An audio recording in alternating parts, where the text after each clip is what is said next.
বাংলাদেশের ক্ষমতার পট পরিবর্তনের সঙ্গে বদলে গেছে ভারতের মোদী সরকারের মিষ্টি কথা। সাবেক প্রধানমন্ত্রী শেখ হাসিনা ক্ষমতা ছেড়ে দিল্লিতে আশ্রয় এবং পরবর্তীতে অন্তর্বর্তী সরকারের প্রধান উপদেষ্টা হিসেবে ক্ষমতায় বসেন নোবেলজয়ী ডক্টর মোহাম্মদ ইউনূস। এরপর থেকেই বাংলাদেশ প্রসঙ্গে আক্রমণাত্মক এবং হেয় করে বক্তব্য দিতে দেখা যায় দেশটির সরকার এবং ক্ষমতাসীন দল বিজেপির পক্ষ থেকে। বাংলাদেশে থাকা হিন্দু প্রসঙ্গে নতুন করে উস্কানিমূলক মন্তব্য করে সমালোচনার জন্ম দিলেন ভারতের কেন্দ্রীয় স্বরাষ্ট্রমন্ত্রী অমিত শাহ। বাংলাদেশের সংখ্যালঘুদের উপর হামলা ও নির্যাতনের অভিযোগের বিষয়ে ভারতের ক্ষমতাসীন বিজেপি সরকার চুপ থাকতে পারে না বলেও মন্তব্য করেছেন মোদির এই আস্থাভাষণ। जो विभाजन हुआ तब बांग्लादेश में 27% हिंदू था, 27%, आज 9% है। कहां गया? जबरन धर्म परिवर्तन कराया गया है। 27% हिंदू था, या तो वो यहां आए, शरण में आए, या धर्म परिवर्तन कर। क्या उनको अपनी इच्छा के अनुसार अपने धर्म में जीने का अधिकार नहीं है क्या?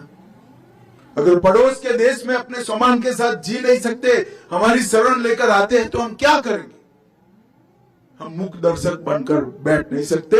ये नरेंद्र मोदी सरकार है, आपको न्याय मिलेगा और जरूर। और सालों से इस शरणार्थियों की मांग थी।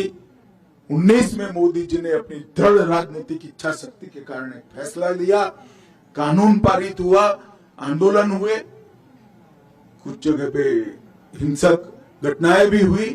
जो हुआ हुआ, अंततोगत्वा 24 के चुनाव के पहले हमने रूल्स बनाकर अधिकार दे दिया और आज सर्टिफिकेट भी दे दिया आप लोगों को।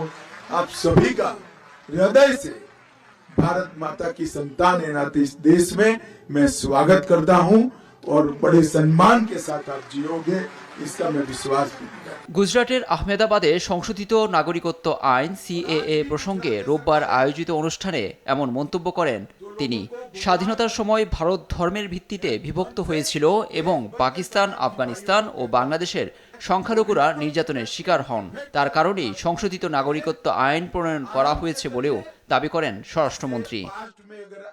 এর আগে ভারতের ৭৮তম স্বাধীনতা দিবসে বাংলাদেশে থাকা হিন্দুরা ভালো নেই বলে অভিযোগ করেছিলেন খোদ প্রধানমন্ত্রী নরেন্দ্র মোদী। পরিস্থিতিকে উস্কে দিয়ে তিনি আরও বলেন, বাংলাদেশে সংখ্যালঘুদের নিয়ে উদ্বিগ্ন ভারতের ১৪০ কোটি মানুষ।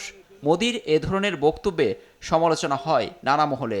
একে অতিরঞ্জিত খবর আখ্যা দিয়ে ফোনালাপে প্রধানমন্ত্রী মোদীকে অবহিত করেন বাংলাদেশের প্রধান উপদেষ্টা ডক্টর মোহাম্মদ ইউনূস। লুৎফর কবির, নিউজ ডেস্ক, দেশ টিভি।